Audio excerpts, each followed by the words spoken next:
Buenos días amigos, amigas.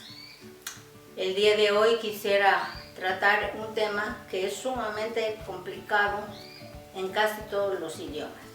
En el latín, por ejemplo, las preposiciones existían, pero se usaban poco porque el latín tenía un recurso que evitaba el uso de la preposición, y este recurso gramatical es el caso, se llama caso.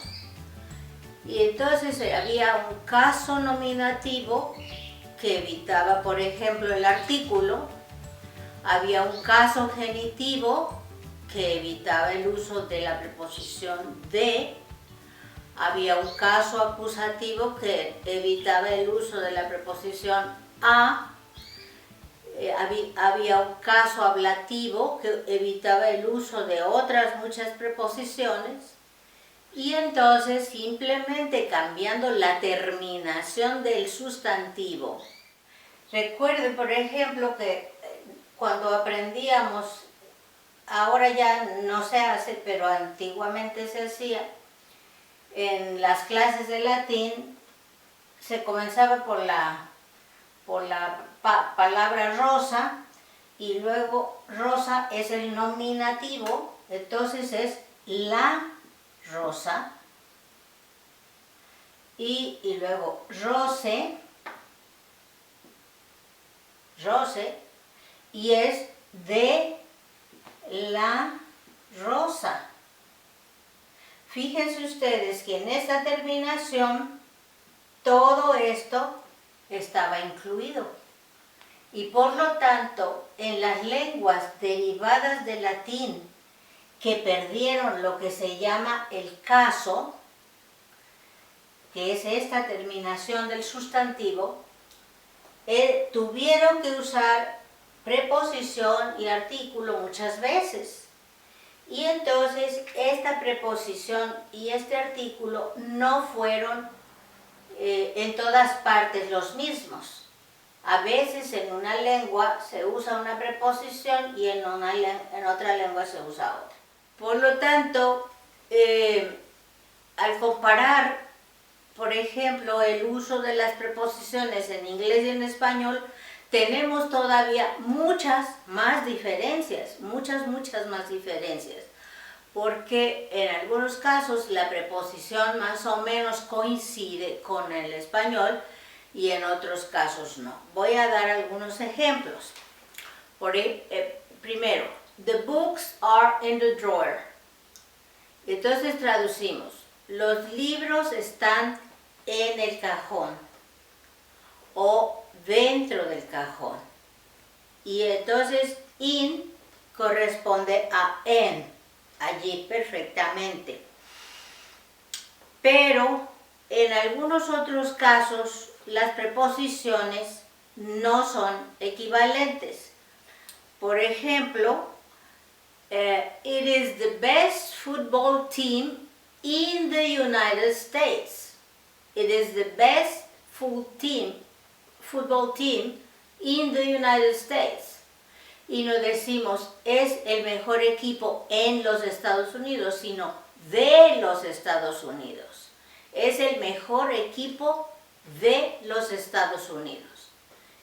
Y entonces la preposición in se usa en inglés, pero en español es la preposición de. Por otro caso, tenemos I arrived on one of those buses.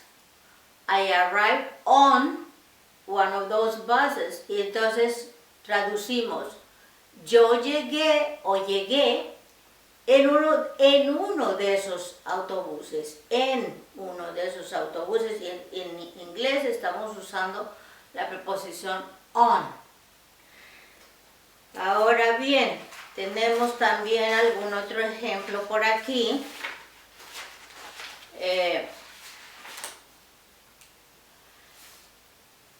It was covered with dust.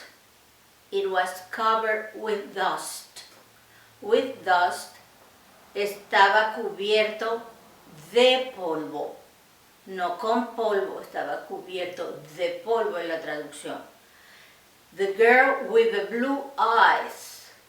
The girl with the blue eyes es la muchacha de los ojos azules, no con los ojos azules. La muchacha de los ojos azules. Aquí tenemos un ejemplo que es bastante interesante. Por ejemplo, I bought these flowers for Lucy. Compré estas flores para Lucy, cuando Lucy es la que recibe las flores. I bought these flowers for Lucy. Compré estas flores para Lucy.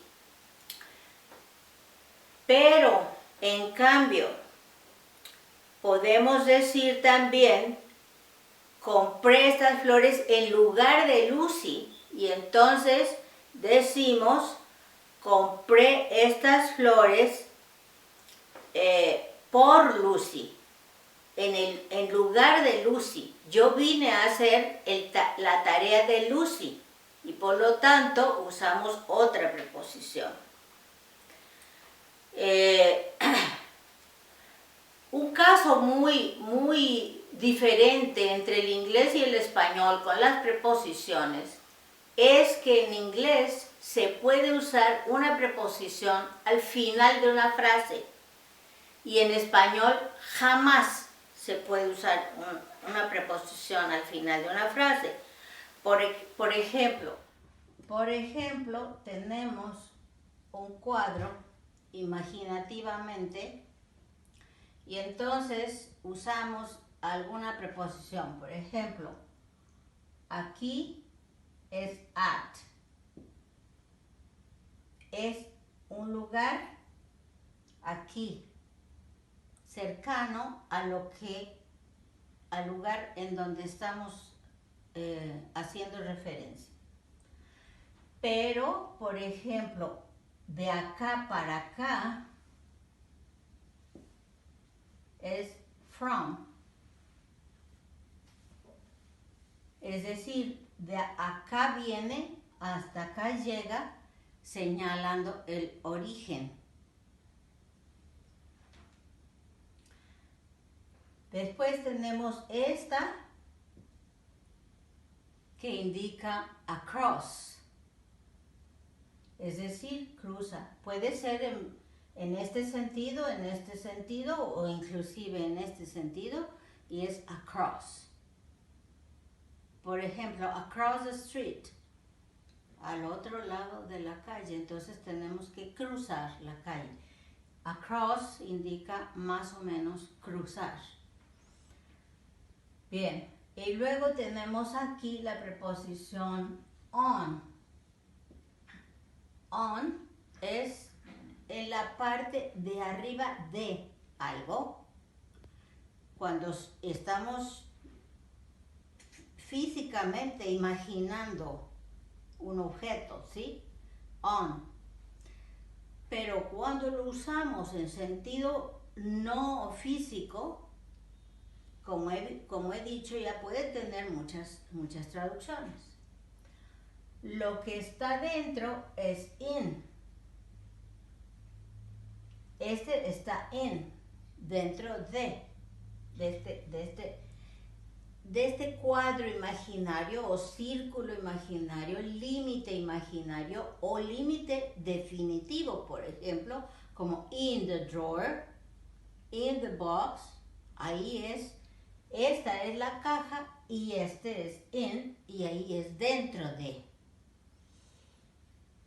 Después tenemos down. Down.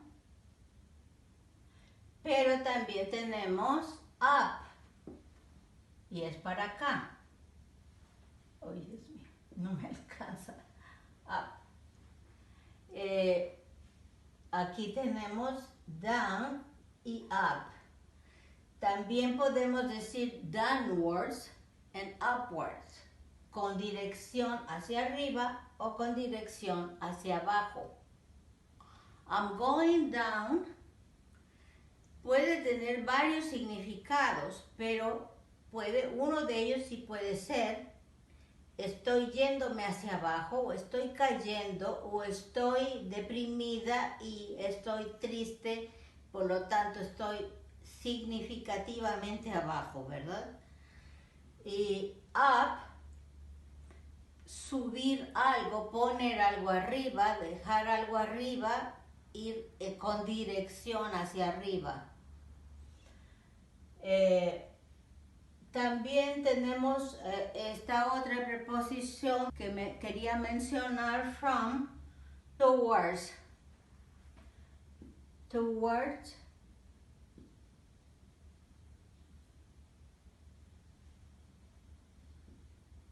es esta dirección también, hacia.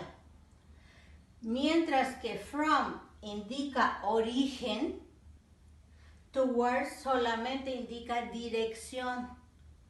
Por ejemplo, I'm going from this place to this place, usamos from. Pero para indicar únicamente la dirección que tomamos, usamos towards y es esta. Aquí doy algunos otros ejemplos de preposiciones que tampoco se usarían igual en español o en inglés. It sounds good to me. It sounds good to me. To me. Me suena bien. Allí no tendríamos ninguna necesidad de preposición. Me suena bien. It sounds good to me. Y ahí tenemos to me en inglés. No hay necesidad de eso. When they came in, he went out. Cuando ellos entraron, él salió. Y entonces no hay necesidad de preposición en español. The research went on. La investigación continuó.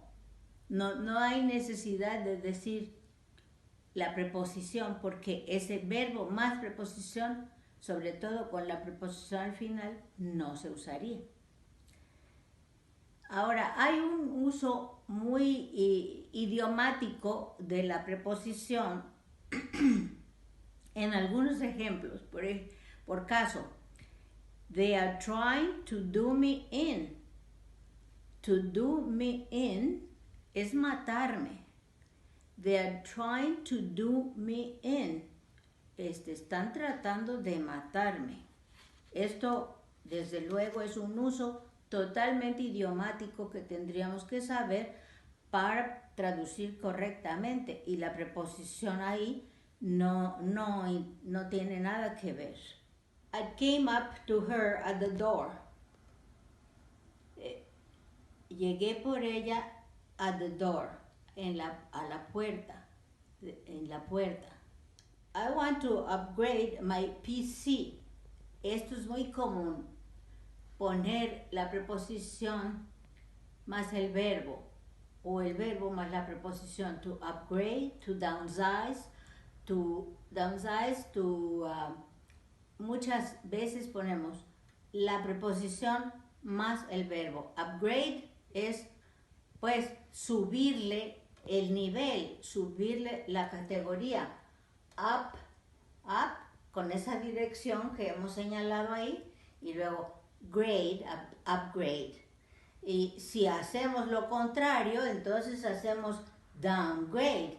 Y entonces diríamos, it is downgraded. ¿Sí? Entonces aquí tenemos estos ejemplos. Nobody would put up with you. Put up with you es un uso totalmente idiomático que traduciría nadie te aguantaría. Put up es nadie te aguantaría, es decir, nadie te aguantaría. No puede usarse ahí preposición ninguna. La preposición sale sobrando, pero ese es el significado. Amigos, las preposiciones son muy escurridizas, dijéramos, muy diferentes, inclusive de un idioma romance a otro, pues del italiano al español o del francés al español, etcétera. Hay muchos cambios de las preposiciones, no se usan las mismas preposiciones ni se usan con los mismos significados. Pero hay que aprender las preposiciones porque en el registro popular los verbos más preposición son sumamente usados. En vez de usar un solo verbo, se usa preposición más verbo o verbo más preposición y ya se hizo. Es en el registro más popular hablado, no en el escrito formal. En el escrito formal se usaría un verbo completo, pero en el registro usado popularmente sí se vendrían usando estas preposiciones más verbo o verbo más preposición. De modo que, amigos, hay que insistir en el uso de las preposiciones constantemente. Bueno, nos vemos en la siguiente y muchas gracias.